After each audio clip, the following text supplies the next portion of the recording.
الله العظيم وصدق رسوله النبي الأمين الكريم ونحن على ذلك لمن الشاهدين والشاكرين والحمد لله رب العالمين.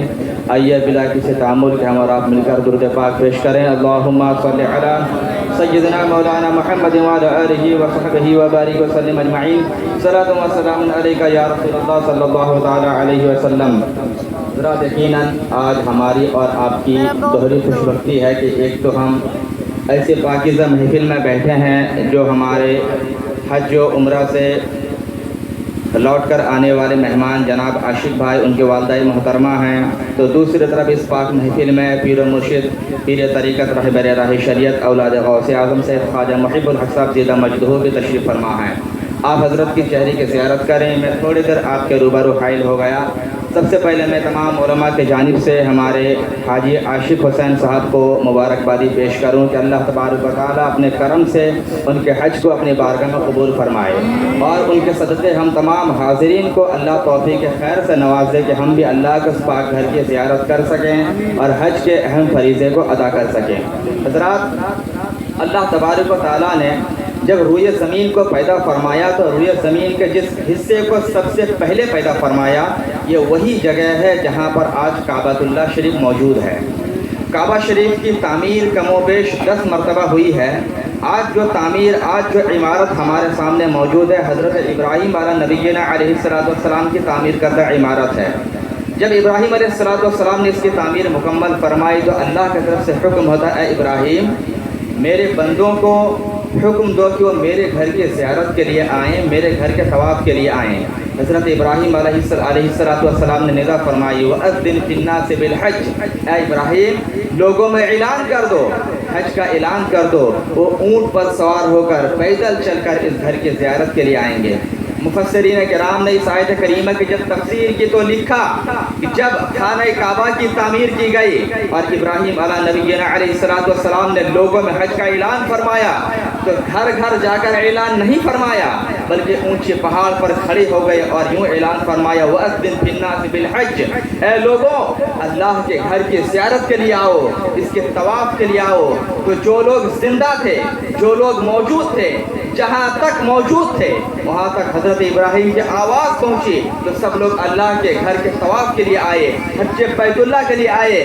آگے مفسرین کرام نے یہاں تک لکھا کہ جو لوگ اس وقت ماں کے پیٹ میں تھے، باپ کے صلب میں، باپ کے پشت میں تھے، جن لوگوں نے ماں کے پیٹ سے، باپ کے پشت سے اس وقت لبیک اللہم لبیک کہا تھا، اللہ تبارک و تعالیٰ نے ان تمام لوگوں کا حج کی سعادت سے مالا مال فرما دیا.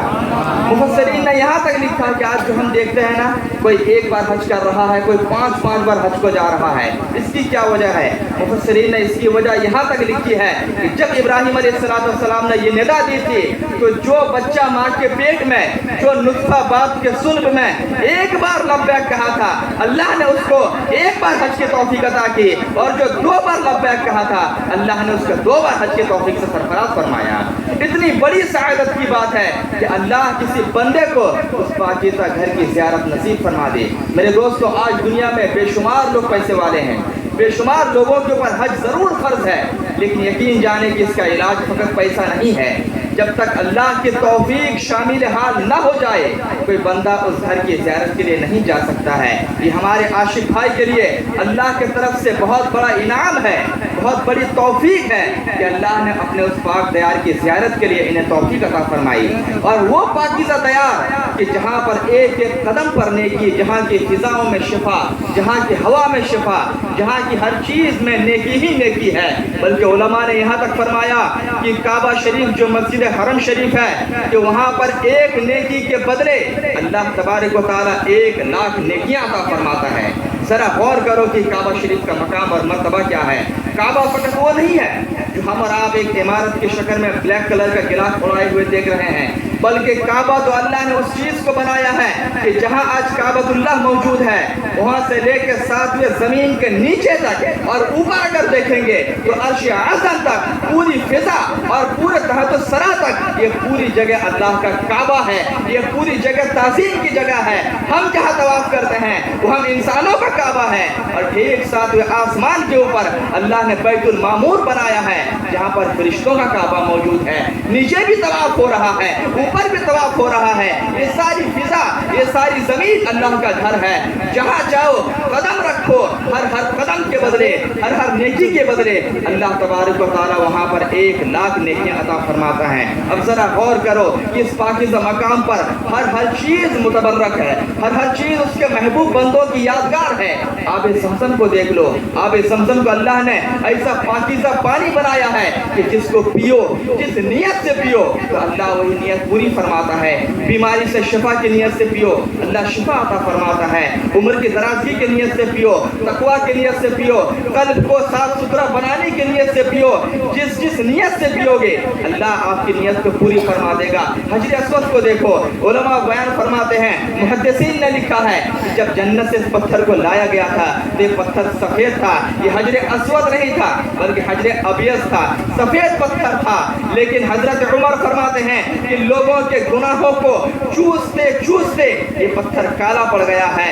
جب کوئی حاجی حجر اسود کو چومتا ہے یا اس کا استلام کرتا ہے تو روایت میں آتا ہے کہ پتھر اس کے گناہوں کو چوس لیتا ہے۔ تو پتہ چلا کہ جب بندہ حج پر جاتا ہے، حجر اسود کو چومتا ہے، اس کے گناہوں کی تلافی ہوتی ہے، وہاں پر نوافل ادا کرتا ہے، اس کے گناہ مٹا دیے جاتے ہیں، آب زمزم پیتا ہے، اس کے گناہوں کو مٹا دیا جاتا ہے۔ تو پتہ چلا کہ جب کوئی بندہ ایک بار حج مقبول کر لیتا ہے اللہ اس کے سارے گناہوں کو مٹا دیتا ہے، اسے ایسے گناہوں سے پاک کر دیتا ہے جیسے ابھی ماں کے پیٹ سے پیدا ہوا ہو۔ پتہ چلا مکہ شریف کے اندر، کعبہ شریف کے اندر ساری فضائل، ساری شرف، ساری خوبیاں موجود ہیں۔ حجر اسود کعبہ میں ہے، آب زمزم کعبہ میں ہے، صفا مروہ کعبہ میں ہے، لیکن ساری چیزیں ہونے کے باوجود بھی جو حج مقبول کی دلیل ہے وہ کعبہ میں نہیں ہے بلکہ وہ مدینہ الرسول ہے۔ میرے اعلیٰ حضرت نے فرمایا، اے حاجی تم حج کو آ رہے ہو، حجر اسود کو بوسہ ضرور دے رہے ہو، آب زمزم تو پی رہے ہو، صفا مروہ کا سعی تو کر رہے ہو، لیکن سنو اگر تمہیں حج کو مقبول کرانا ہے تو میرے رسول کے مدینہ تو رسول پر زیارت کے لیے جانا پڑے گا۔ میرے اعلیٰ حضرت نے فرمایا، حاجیو آؤ شہنشاہ کا روضہ دیکھو، حاجیو آؤ شہنشاہ کا روضہ دیکھو۔ ارے کعبہ تو دیکھ چکے، کعبہ دیکھو، کعبہ تو دیکھ چکے، کعبے کا کعبہ دیکھو۔ آج لوگ کہتے ہیں کہ مدینہ میں کیا رکھا ہے، مدینے میں جا کر کیا ہوگا، لیکن میرے عزیز و قربان جاؤ، حج آپ کعبۃ اللہ کا کریں گے، طواف آپ کعبۃ اللہ کا کریں گے، لیکن حج آپ کا قبول مدینہ الرسول میں ہوگا۔ اللہ تبارک و تعالیٰ نے قرآن میں ارشاد فرمایا، وَلَوْ أَنَّهُمْ إِذْ ظَلَمُوا أَنفُسَهُمْ جَاءُوكَ فَاسْتَغْفَرُوا اللَّهَ۔ اے محبوب لوگ میرے بارگاہ میں گناہ کریں لیکن آپ کی بارگاہ میں آ کر اگر توبہ کریں گے ہم اس کے توبہ کو قبول فرمائیں گے۔ تو عزیزان ملت اسلامیہ، حج بیت اللہ اللہ کی بہت بڑی توفیق کا نام ہے۔ اللہ اگر توفیق دے تو بھری جوانی میں حج کرنے کی کوشش کریں، جیسے کہ ہمارے عاشق بھائی نے کیا۔ ہمارا ایک مزاج بن چکا ہے کہ جب تک 60 سال ایج نہ ہو جائے ہم حج کو نہیں جائیں گے۔ پتہ نہیں یہ تھنکنگ، یہ سوچ ہمارے اندر کہاں سے آ گئی ہے۔ آپ ذرا سوچیں کہ جس طریقے سے جوانی کی آمدنی بھی جوان ہوتی ہے، ایک جوان آدمی جتنی کثرت سے محنت کر سکتا ہے، جتنی آمدنی کر سکتا ہے، ایک بوڑھا آدمی نہیں کر سکتا ہے۔ تو یہی ہاتھ تو عبادت کا بھی ہے نا۔ حج فقط مالی عبادت نہیں ہے، حج مالی عبادت کے ساتھ ساتھ بدنی عبادت بھی ہے۔ جو لوگ حج کو گئے ہیں ان کو احساس ہوگا کہ طواف کعبہ میں کس قدر محنت ہے، رمی جمرات میں کس قدر محنت ہے۔ بحمدہ تعالیٰ 3 مہینہ پہلے میں نے جو عمرہ کیا میں نے دیکھا کہ وہ فقط مالی عبادت کا نام نہیں ہے بلکہ بدنی عبادت کا نام ہے۔ تو جب کوئی پورا جائے گا ظاہر سی بات ہے ساری عبادات کو، سارے ارکان کو صحیح سے ادا نہیں کر پائے گا۔ میرے عزیزوں میں گزارش کروں گا، آج بے شمار لوگوں کے اوپر حج ضرور فرض ہے۔ اللہ توفیق دے جوانی میں خود جائیں، اپنے باپ ماں کو اللہ توفیق دے تو ساتھ میں لے کر جائیں، کیونکہ جوان کا ساری عبادت، جوانی کی عبادت جوان ہوگی اور اللہ کی بارگاہ میں اسی طرح قبول بھی ہوگی۔ آپ خود سوچیں نا کہ ایک بوڑھا آدمی حج میں جا رہا ہے، اب وہ صفا مروہ کی سعی چیئر پر کر رہا ہے، وہ طواف جو ویل چیئر پر کر رہا ہے، لیکن ایک جوان آدمی خود پیدل جب طواف کرے گا تو اس میں اور ویل چیئر کے طواف میں زمین و آسمان کا فرق ہوگا۔ توفیق دے اللہ۔ تو یہ نہ سوچیں کہ حج کر کیا کہ ہم ایک دم صوفی سنت بن جائیں گے، ایک دم دنیا میں کوئی کام میں نہیں رہیں گے۔ نہیں میرے عزیزوں، ہماری شریعت اتنی تنگ نہیں ہے بلکہ ہماری شریعت بہت بروڈ ہے، اس میں بہت آسانی ہے۔